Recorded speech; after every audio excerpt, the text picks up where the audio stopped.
పొందేటకు మరి ప్రాముఖ్యంగా దాని ప్రకారంగా మేము ఈ లోకంలో జీవించటకు మీ కృపను అనుగ్రహించమని యేసుక్రీస్తు వారి పరిశుద్ధమైన నామంలో ప్రార్థించి అడిగి వేడుకుంటున్నాం మా పరమ తండ్రి. ఆమేన్. మరొకసారి అందరికీ వందనాలు.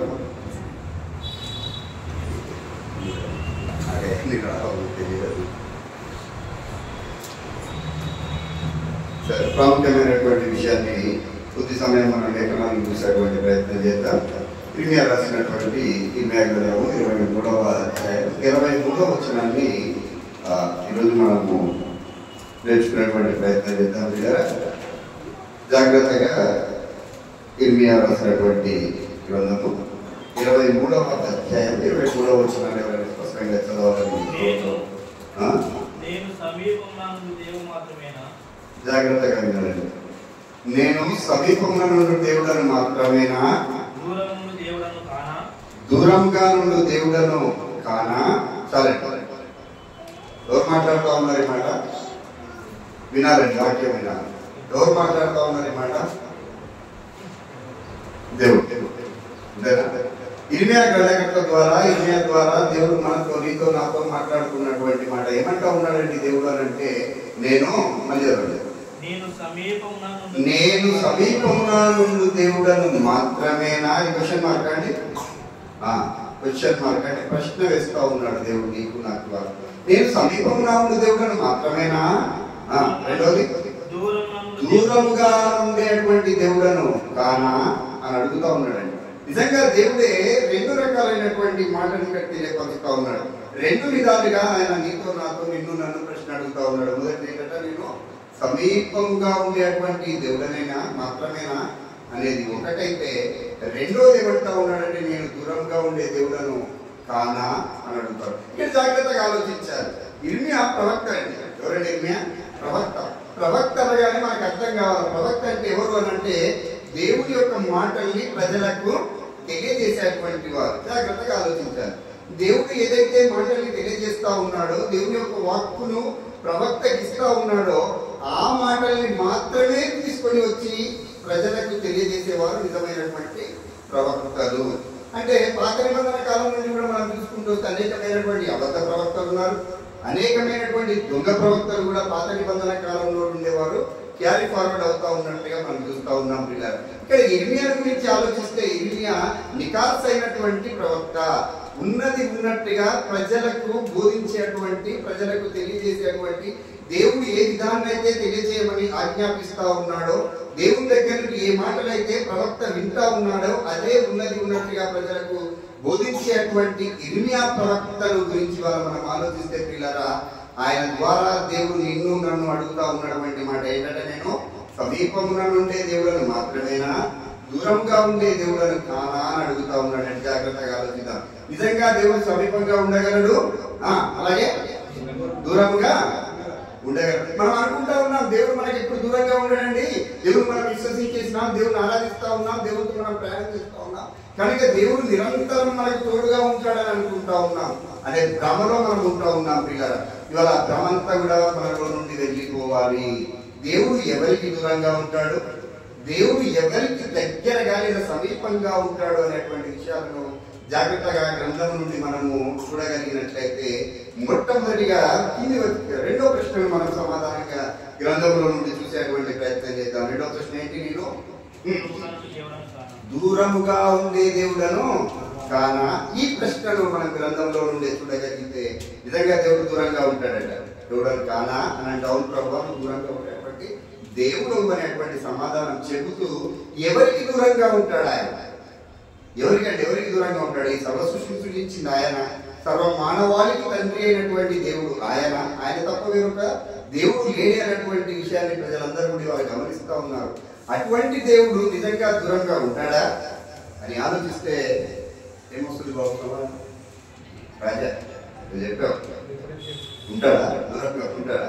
సరే చూద్దాం, ఉంటాడా అనేటువంటి విషయాన్ని గ్రంథంలో నుండి మనం చూడగలిగితే, అదే ఇర్మియా ప్రవక్త రాసినటువంటి గ్రంథం 12వ అధ్యాయంలో, ఇర్మియా గ్రంథము 12వ అధ్యాయము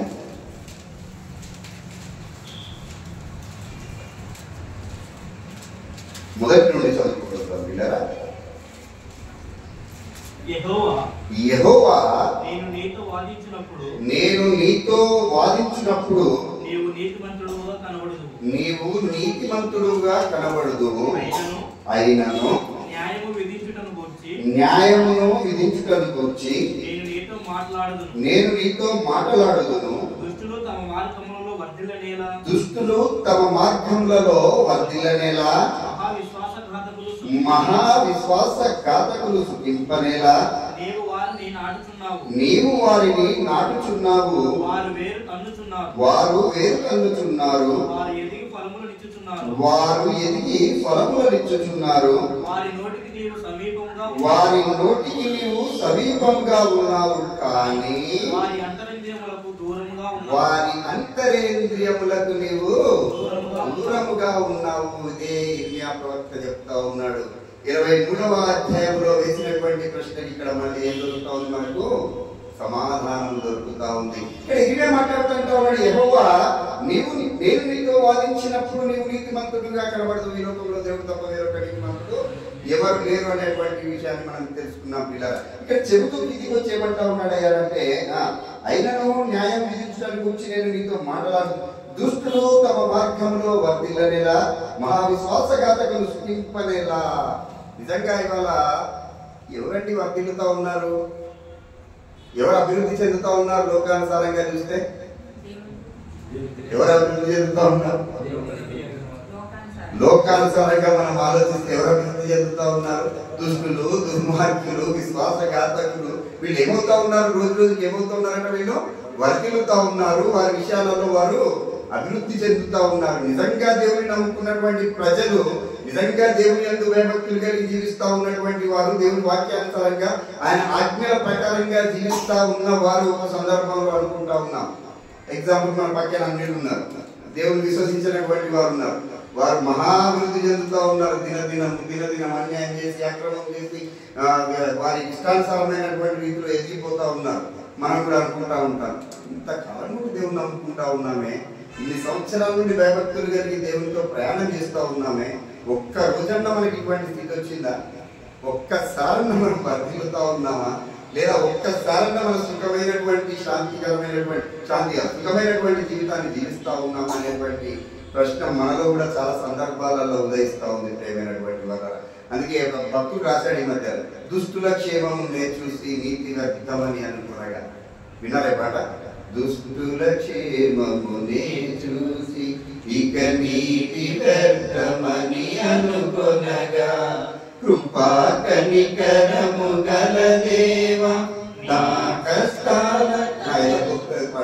ఇక్కడ ఆలోచిస్తే ఏం చెప్తా ఉన్నాడయ్యా అంటే, ఎవరు వర్ధిల్లుతా ఉన్నారట? దుష్టులు వర్ధిల్లుతా ఉన్నారు, దుర్మార్గులు వర్ధిల్లుతా ఉన్నారు, విశ్వాసఘాతకులు వర్ధిల్లుతా ఉన్నారని చెబుతూ కంటిన్యూ చేస్తా ఉన్నాడు. చదువు. నీవు వారిని నాటి ఉన్నావు, వారు వేరు తనుచున్నారు, వారు ఎదిగి ఫలంలో ఇచ్చుతున్నారు. ఇక్కడ జాగ్రత్తగా ఆలోచించాలి. వారి నోటికి నీవు సమీపంగా ఉన్నావు, కానీ దేనికి దూరంగా ఉన్నాడట? వారి అంతరేంద్రియములకు, అంటే వారి మనస్సుకు, వారి హృదయానికి ఎక్కడ ఉన్నాడట? దూరముగా ఉండేటువంటి దేవుడవు. ఎవరికి దూరంగా ఉంటాడండి దేవుడు? విశ్వాసఘాతకులకు. ఎవరైతే గర్భముతో విర్రవీగుతా ఉన్నారో, ఎవరైతే అన్యాయంగా అక్రమంగా ఈ లోకంలో జీవిస్తా ఉన్నారో, వారి హృదయానికి దేవుడు ఎక్కడ ఉంటాడట? దూరంగా ఉంటాడు. అందుకే మన దేవుడు అంటూ ఉన్నాడు, ఏ దేవుడు అయ్యానంటే హృదయ అంతరంగములను ఎరిగినటువంటి దేవుడు. ఏ దేవుడు అండి? హృదయ అంతరంగాలను ఎరిగినటువంటి దేవుడు. ప్రేమైనటువంటి వారు, ఆయన వారి నోటికి దగ్గరగా ఉంటాడట. నోటికి ఎట్లా ఉంటాడు?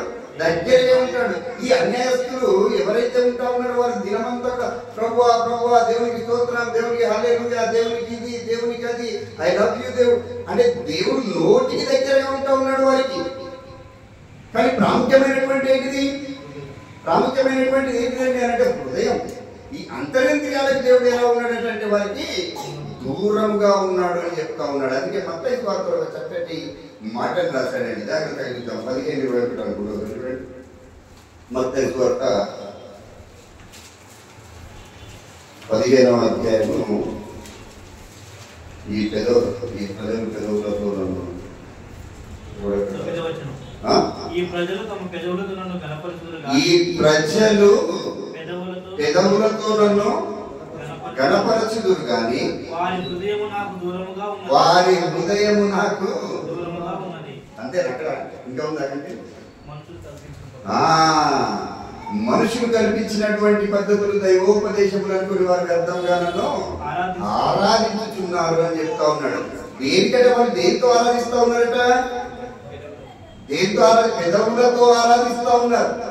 అర్థమైంది? మళ్ళీ ఈ ప్రజలు తమ పెదవులతో నన్ను గణపరచుదురు కానీ వారి హృదయం నాకు దూరముగా ఉన్నది. ఎవరంటండి వీళ్ళు అంటే ఈ ప్రజలు ఎవరంటారని కంటిన్యూ చెప్తా ఉన్నాడంటే మానవులు కల్పించినటువంటి పద్ధతులు దైవోపదేశములు అనుకుని వారు వ్యర్థంగా ఆయన ఆరాధిస్తా ఉన్నారు. వారు దేంతో ఆరాధిస్తా ఉన్నారట?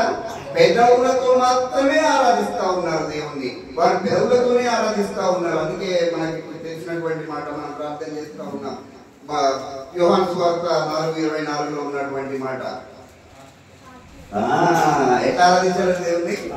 ఆత్మతోనూ సత్యముతోనూ ఆరాధించాలి అని దేవుడు కోరుకుంటా ఉన్నాడండి. ఇది దేవుడు కోరుకుంటున్నటువంటి విధానం. ఇది నీకు నాకు నచ్చినటువంటి విధానం కాదు. అది దేవుడు కోరుకుంటున్నటువంటి విధానం. నీకు నాకు నచ్చిన విధానాన్ని చెప్తా ఉన్నాడు. మానవులు కల్పించినటువంటి పద్ధతులు దైవోపదేశములతో మీరు నన్ను వ్యర్థంగా ఆరాధిస్తా ఉన్నారు. ఇవన్నీ కూడా మనుషులు కల్పించినటువంటి పద్ధతులు. వారు ఎట్లా ఆరాధిస్తా ఉన్నారంటే వారు పెదవులతో ఆరాధిస్తా ఉన్నారు కానీ వారి హృదయం ఎట్లా ఉందంటే దేవునికి అది దూరముగా ఉన్నది అని చెప్తా ఉన్నాడు. ప్రేమైనటువంటి వాళ్ళ ఇవాళ ఆత్మతో సత్యంతో ఎవరైతే ఆరాధించకుండా మానవులు కల్పించినటువంటి పద్ధతుల ద్వారా ఎవరైతే దేవుణ్ణి ఆరాధిస్తా ఉన్నారో, ఎవరైతే ఆరాధనలో వారికి ఇష్టం వచ్చినటువంటి విధానాన్ని ప్రవేశపెట్టుకొని వారు ఆరాధిస్తా ఉన్నారో వారంతా ఎవరైనా వారంతా కూడా ఎలా ఉన్నారంటే దేవునికి దూరంగా ఉన్నటువంటి వారు. ప్రేమైనటువంటి దేవుని వాళ్ళ అర్థమవుతుందండి. వారికి వారు అనుకుంటా ఉన్నారు మేము దేవుడికి చాలా దగ్గరగా ఉన్నాం, దేవుడితో మేము ప్రయాణం చేస్తా ఉన్నాం, దేవుడు మాతోనే ఉంటా ఉన్నాడు అనేటువంటి భ్రమలో వారు ఉంటా ఉన్నారు. కానీ దేవుడు ఎట్లా ఉన్నాడు? వారికి దూరంగా ఉన్నాడు. మీకు ఒక సందర్భాన్ని జ్ఞాపకం చేయాలి. సౌలు రాజు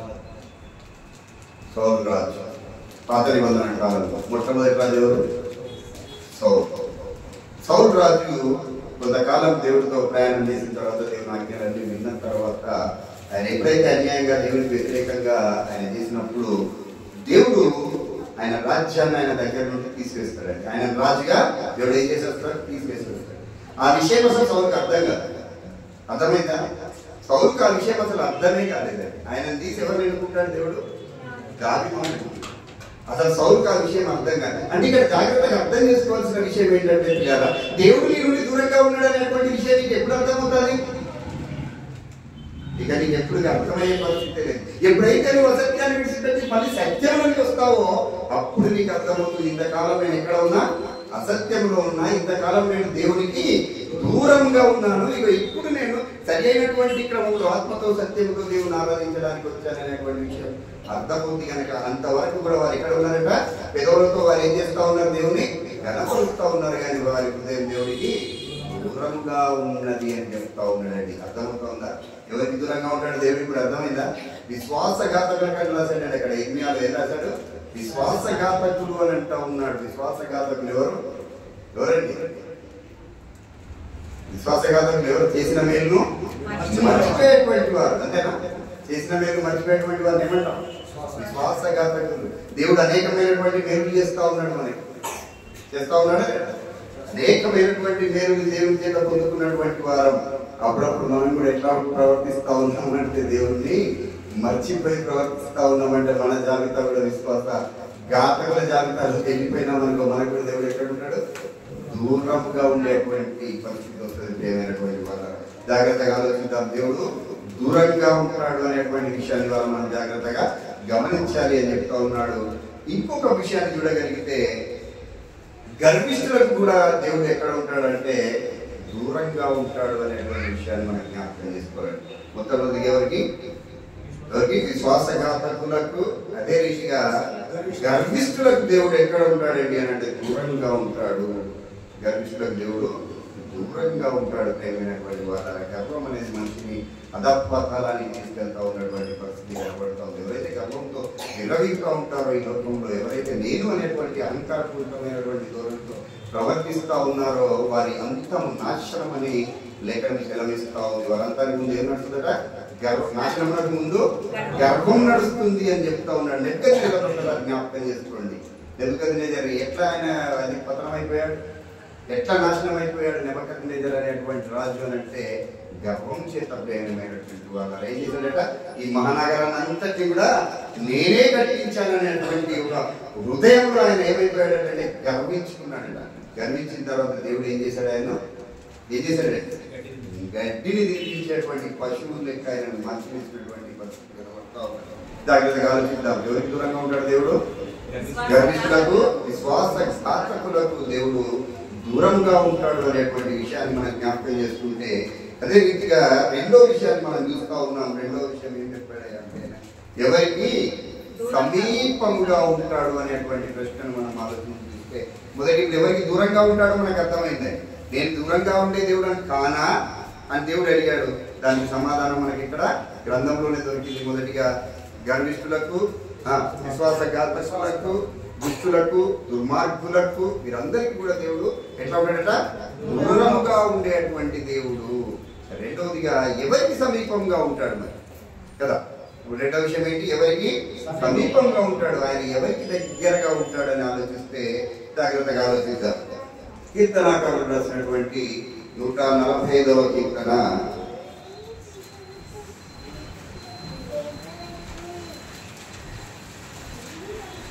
18వ వచనాన్ని మనం చూడగలిగితే, తనకు మొరపెట్టు వారందరికీ, తనకు నిజముగా మొరపెట్టు వారందరికీ యెహోవా సమీపముగా ఉన్నాడు. మన ప్రశ్న ఏంటండి ఇప్పుడు? దేవుడు ఎవరికి సమీపముగా ఉంటాడనే ప్రశ్నకు సమాధానం దొరుకుతా ఉంది. ఎవరికి సమీపంగా ఉంటాడట? ఆయన మొరపెట్టు వారికి అని వదిలేదండి, మళ్ళా రాస్తా ఉన్నాడు. ఇంకేదో ఉంది ఏంటట? నిజముగా మొరపెట్టు వారికి అంటే అబద్ధంగా మొరపెట్టేవారు ఉన్నారా? రాజు రెండో భార్య మంచిదారు, మొదటి భార్య తనకు మొరపెట్టు వారికి, నిజముగా మొరపెట్టు వారికి అంటే అబద్ధంగా మొరపెట్టేవారు కూడా ఉన్నారు. ఆచారప్రాయంగా మొరపెట్టేవారు ఉన్నారు. అలవాటు ప్రకారంగా దేవుడికి మొరపెట్టేవారు ఉన్నారు. ఆచారంగా వారు దేవుడితో ప్రార్థన చేసేటువంటి వారు కనబడతా ఉన్నారు. దాని మీద పట్టించుకోవట్లేదట దేవుడు. ఏంటంటే ఎవరికి సమీపంగా ఉంటాడట? నిజముగా మొరపెట్టు వారికి దేవుడు ఎట్లా ఉన్నాడట? ఆయన సమీపముగా ఉన్నాను అని చెప్తా ఉన్నాడు. ప్రేమైనటువంటి వాళ్ళ ఎప్పుడు నిజంగా మొరపెడతామండి మనం? పొద్దున్న లేసి మొరపెడతా ఉన్నాం, అది అలవాటు అయిపోయింది మనకి. చేస్తా ఉన్నాం, అంతేనా? అంతేనా? జాగ్రత్తగా ఎప్పుడు నిజంగా దేవుడికి మనం మొరపెడతాం? ఎప్పుడైతే నిజంగా మనకి కష్టం వస్తా ఉందో, ఎప్పుడైతే నిజంగా మనకి శ్రమ వస్తా ఉందో, నిజమైనటువంటి శోధన మన జీవితంలో ఎప్పుడు కలుగుతూ ఉంటుందో, అప్పుడు మనకు తెలియకుండానే నిజంగా దేవునికి ఏం చేస్తాం? మనం మొరపెడతాం. తెలియనటువంటి వాళ్ళారా, అనేక మంది సమస్య వచ్చినప్పుడు, సమస్యలో మనం కూరుకుపోతా ఉన్నప్పుడు, ఆ శోధనను జయించలేక మన వల్ల మన శక్తి సామర్థ్యాలు చాలనప్పుడు ఎవరి మీద ఆధారపడతా ఉన్నామనంటే నిజంగా మనం దేవుని మీద ఆధారపడతా ఉన్నాం. పిల్లలు జ్వరం వచ్చింది అనుకోండి, ఎగ్జాంపుల్ మనకు అర్థం కావడానికి. జ్వరం వస్తే కొద్దిగా ఎట్లా ఉంటుంది పరిస్థితి? చిన్న విషయం లైట్గా తీసుకుంటాం. అదే హార్ట్ అటాక్ వచ్చింది అనుకుంటాం. జ్వరం వచ్చినప్పుడు చేసిన ప్రార్థన, హార్ట్ అటాక్ వచ్చినప్పుడు చేసిన ప్రార్థన ఏముంటే బాగా ఆలోచించండి. అబద్ధాలు మాట్లాడదు, మనం నిజమే చెప్పాలి కదా. జ్వరం వచ్చినప్పుడు ఏం చేస్తాం? చిన్న లైట్ ప్రభా నువ్వు తప్ప ఓకే ప్రభా రైట్. అదే విధంగా హార్ట్ అటాక్ లాంటిది ఏదైనా పెద్దది వచ్చేసింది అనుకో నీకు, అప్పుడు ఏం చెప్తావు? రాత్రములు కన్నీరు గార్చుకుంటుంది, నీకు తప్ప ఏది లేదు ప్రభా, ఏ డాక్టర్ లేడు, చెప్పర్ లేడు ప్రభా, నువ్వే నాకు దిక్విగా, నువ్వు తప్ప నన్ను ఎవడు కూడా బ్రతికించే శక్తి మందు ఈ లోకంలో లేడు ప్రభా, నువ్వే. ఇగో ప్రభా నేను ఇంతకాలం నువ్వు నీతో పని చేస్తా ఉన్నా, ఇగో ఇంతకాలం నేను విశ్వసించిన కాలం నీకు ఇంత యథార్థంగా నేను జీవిస్తా ఉన్నా, ఇగో ఇంతకాలం నేను సత్యంలో బ్రతుకుతా ఉన్నా ప్రభా, నువ్వు తప్ప నాకు దిక్కు లేదు ప్రభా, నువ్వు చేస్తేనే నేను బ్రతకగలను ప్రభా, ఈ లోకంలో జీవించగలను ప్రభా, నువ్వు జీవింపజేస్తేనే నీ పని చేయగలను ప్రభా, నీ పరిచర్య. అదేంటి నిజంగా మొరపెట్టడం? ఆయన నిజంగా మొరపెట్టే వారికి ఎట్లా ఉండేట? ఆయన సమీపముగా ఉండేటువంటి దేవుడు అని అంటా ఉన్నాడు. నిజంగా మొరపెట్టేవాడిని ఆయన ఎప్పుడు కూడా ఆయన త్రోసివేసేటువంటి దేవుడు కాదు. ఆయన త్రోసివేసేటువంటి దేవుడు కాదు. ఇవాళ అనేకులు ఆయన దగ్గరికి వచ్చేవారిని త్రోసివేస్తూ ఉన్నారు, టచ్ అని పడేస్తూ ఉన్నారు. త్రోసివేసే దేవుడు కాదు మన దేవుడు. ఏ దేవుడు? నిలబెట్టేటువంటి దేవుడు, ఆయన బలపరిచేటువంటి దేవుడు, జీవితాన్ని ఇచ్చేటువంటి దేవుడు, జీవితాన్ని తీసేసేటువంటి దేవుడు కాదు. ఏమంటా ఉన్నాడు ఆయన? నిజముగా మొరపెట్టు వారికి ఆయన సమీపముగా ఉన్నటువంటి దేవుడు అని చెప్తా ఉన్నాడు. సందర్భాన్ని మీకు జ్ఞాపకం చేస్తారు. పేతురు మనందరికీ తెలుసండి. పేతురు ఎవరు? ఉదాహరణ చెప్పారు, సహోదరులు చెప్పారు కదా. పేతురు ఏం చేశాడంటే దేవుడు ఫస్ట్ ఏం చేశాడు? ఆయన చేపలు పట్టేటో లేకుంటే తర్వాత ఏం చేశాడు దేవుడు? ఆయన మనుషులు పట్టే జాలని చెప్పారు కదా సార్ సహోదరులు. ఈ మధ్య కాలంలో వార్తే చెప్పారు, మనుషులను పట్టే జాలి. జాగ్రత్తగా ఆలోచిద్దాం. పేతురు గురించి ఒకసారి వాళ్ళు ఆలోచించండి. ఎవరితో ఉంటా ఉన్నాడు ఆయన? పేతురు జీవితంలో ఆలోచన చేసి చూస్తే యేసు ప్రభు వారితో ఆయన జీవిస్తూ ఉన్నటువంటి, ఆయనతో కలిసి ప్రయాణం చేస్తూ ఉన్నటువంటి సందర్భం మనకి మత్తయి సువార్తలలో కనబడుతూ ఉండేది. జాగ్రత్తగా ఆలోచిద్దాం. ఆయన ఒకసారి సందర్భంలో సముద్రం మీద నడిచాడు కదా. తెలుసా అండి? సందర్భం జ్ఞాపకం ఉంది కదా. పేతురు ఏం చేశాడు? సముద్రం మీద నడిచాడు. 2-3 అడుగులు వేశాడు. దాని తర్వాత ఏమైపోయాడు? పడిపోయాడు. ఎందుకు పడిపోయాడు అంటే మనం చెప్తా ఉన్నాం, అంతవరకు దేవుడిని చూశాడు, దాని తర్వాత ఆయన లోకం వైపు చూశాడు కాబట్టి ఏమైపోయాడు? ఆయన పడిపోయాడు. ఆ పడిపోయినప్పుడు ఇక లేదు రైతుగా ఆ లోపలికి పడిపోయాడు అనుకో, దేవుడు ఏమైపోతాడు? పేతురు ఏమైపోతాడు? ఇక మునిగిపోతాడు. తన జీవితం అంతం అయిపోయేవాడు. అప్పుడు అడుగుతా ఉన్నాడు, అప్పుడు మొరబెడతా ఉన్నాడు పేతురు, ప్రభువును రక్షించు అని అంటా ఉన్నాడు. ప్రేమైనటువంటి వాళ్ళ ఏమని పిలుస్తా ఉన్నాడు? ప్రభువును రక్షించి, నువ్వు తప్ప ఎవరు రక్షించలేదు. నేను సముద్రంలో మునిగిపోతే ఇక నేను బయటకు వచ్చే పరిస్థితి లేదు, నా జీవితం ఇక్కడితో అంతమైపోతుంది కనుక ఇక నువ్వు మాత్రమే రక్షించడానికి సమర్థుడవు ప్రభు అని చెప్పి ఆయనకి నిజముగా ఏం చేస్తా ఉన్నాడు? ఆయన మొర పెడతా ఉన్నాడు. రక్షించాడా లేదు? ఏం చేశాడు? ఎంబడే ప్రభు అందించాడు. ఆయన లేచి రక్షించినట్టుగా మనం చూస్తా ఉన్నాం. పిల్లరా, ఎప్పుడైతే నీ జీవితంలో క్రైస్తవ జీవితమే శ్రమలతో కూడుకున్న జీవితం, ఇది చాలాసార్లు చెప్పుకుంటా ఉన్నాం కానీ శ్రమలాగానే మిగిలిపోతా ఉన్నాం. ఇది ప్రతి సందర్భంలో మాట్లాడుకుంటా ఉన్నాం. మనం ప్రతి క్రైస్తవుడు నిజంగా దేవునితో ప్రయాణం చేసి నిజంగా వాక్యానుసారంగా జీవించేటువంటి వాడికి ఏమొస్తాయట? శ్రమలు వస్తాయని అనుకుంటా ఉన్నాం, తెలుసుకుంటా ఉన్నాం. కానీ శ్రమలాగానే ఏమైపోతా ఉన్నాం? మనం కృంగిపోతా ఉన్నాం. శ్రమ దినమని కృంగిపోతే నువ్వు చాతగాని వాడవద్దు అని ఇక్కడ చెల్లిస్తా ఉన్నాం. అది మనకు తెలుసు. అయినా కూడా మనం కృంగిపాటు గురవుతా ఉన్నాం. ప్రేమైనటువంటి వాళ్ళ అంటూ ఉండడానికి అంటూ ఉన్నాం. మీరు ఎక్కడ కూడా కృంగిపోతుంది. నిజంగా మీకు శ్రమ వచ్చినప్పుడు నిజంగా మీరు మొరపెడితే ఖచ్చితంగా ఆయన సమీపముగా ఉండి రక్షించేటువంటి దేవుడు అని అంటూ ఉన్నాడు. అదే రీత్యా మనం ఆలోచించే ప్రేమైనటువంటి వాళ్ళ అదే కీర్తన 34వ అధ్యాయం 18వ వచనంలో చూడగలిగితే,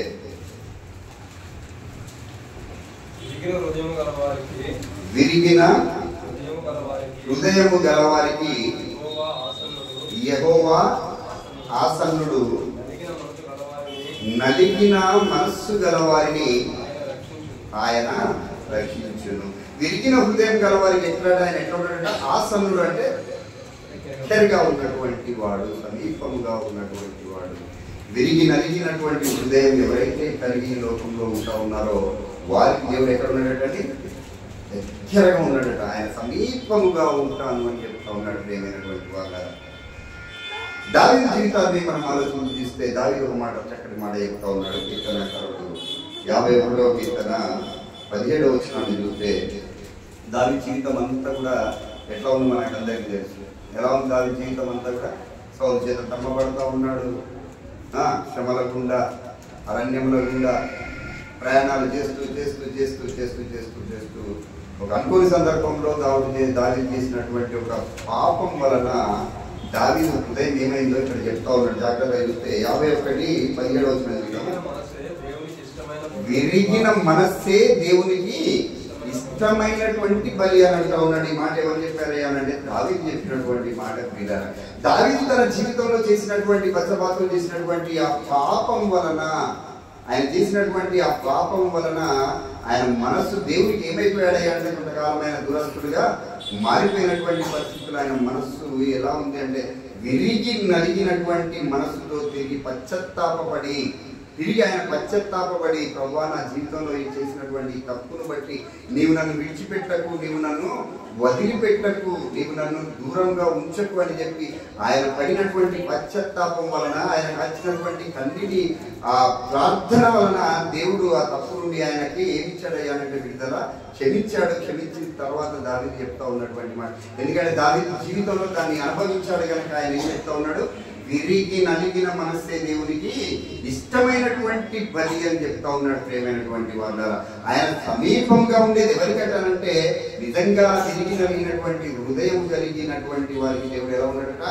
సమీపముగా ఉండేటువంటి దేవుడు అని చెప్తా ఉన్నాడు. మనం తప్పు చేయకపోయినా నిజంగా దేవుడి విషయాలను బట్టి మన హృదయం ఎప్పుడైనా విరిగి నలిగిన స్థితిలోనికి వెళ్తా ఉందా?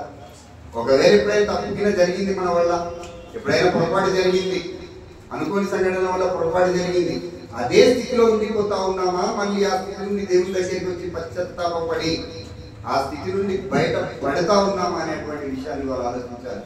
అనేకమైనటువంటి తెలియకుండానే తెలుసు మన వల్ల కూడా ఏం జరుగుతూ ఉన్నాయి వాళ్ళంటే, ఖచ్చితంగా ప్రతి ఒక్కరి జీవితంలో తెలిసి తెలియని పొరపాట్లు, తప్పులు కొన్ని దొరుకుతూ ఉన్నట్టుగా మనం చూస్తూ ఉన్నాం. పిల్లలు అంత పెద్ద మానవంగాలు, లేకపోతే వ్యభిచారాలు, లేకపోతే జాగ్రత్తము, లేదా ఇంకేదో దొంగతనము, మోసం ఇటువంటివి కాకపోయినా మన జీవితంలో కూడా అనేకమైనటువంటి సందర్భాల్లో చిన్న చిన్న పొరపాట్లు, చిన్న చిన్న తప్పిదములు మన దగ్గర జరుగుతూ ఉన్నప్పుడు వాటిని కప్పిపుచ్చుకునేటువంటి ప్రయత్నం చేస్తూ ఉన్నామా?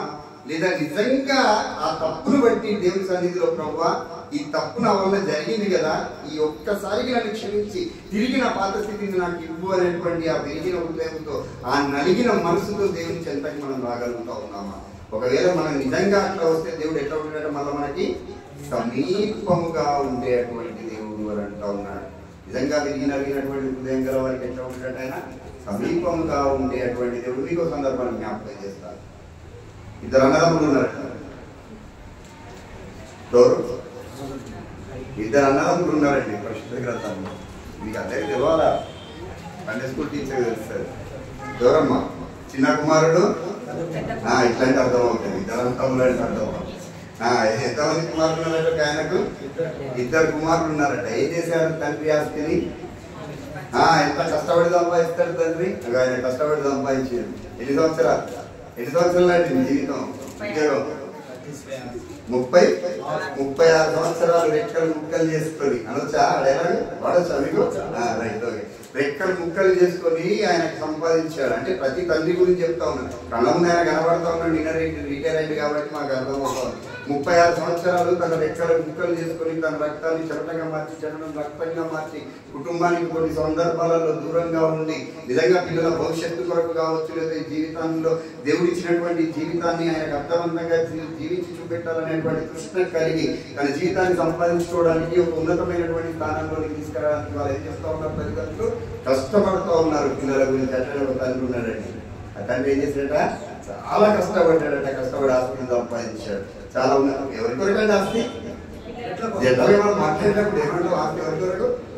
పిల్లల కొరకండి నేను కష్టపడేది. నా గురించి ఏముంది?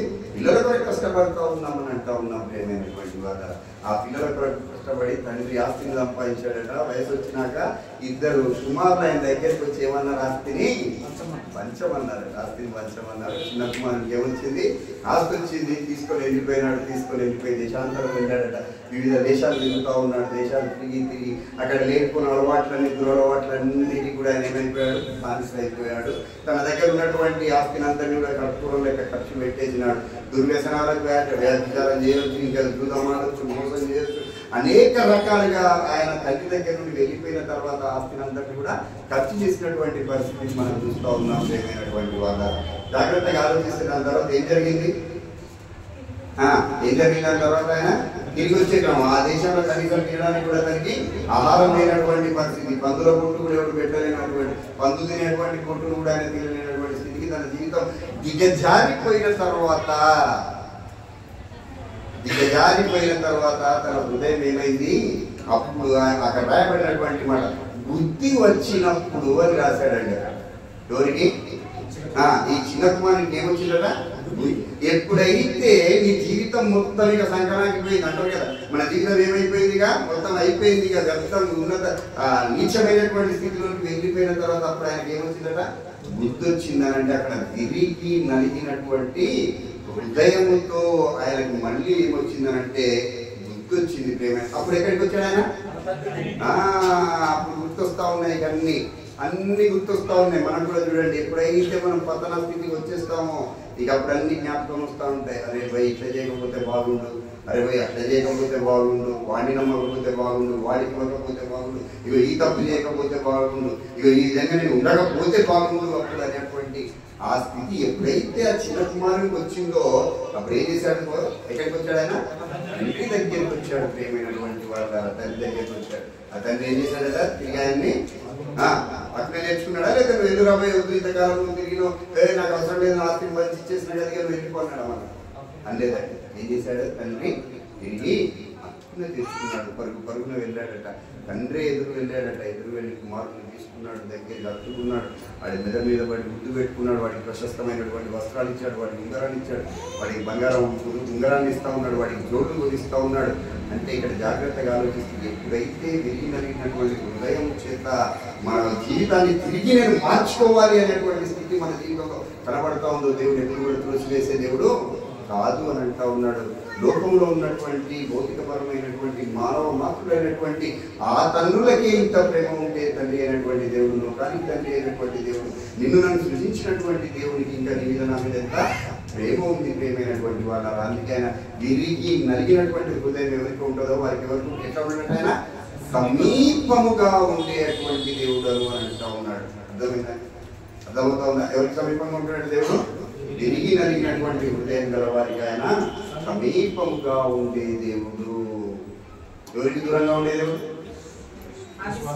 విశ్వాసఘాతకులకు, గర్భులకు, దుర్మార్గులకు, గర్విష్ఠులకు ఆయన దూరంగా ఉండేటువంటి దేవుడు.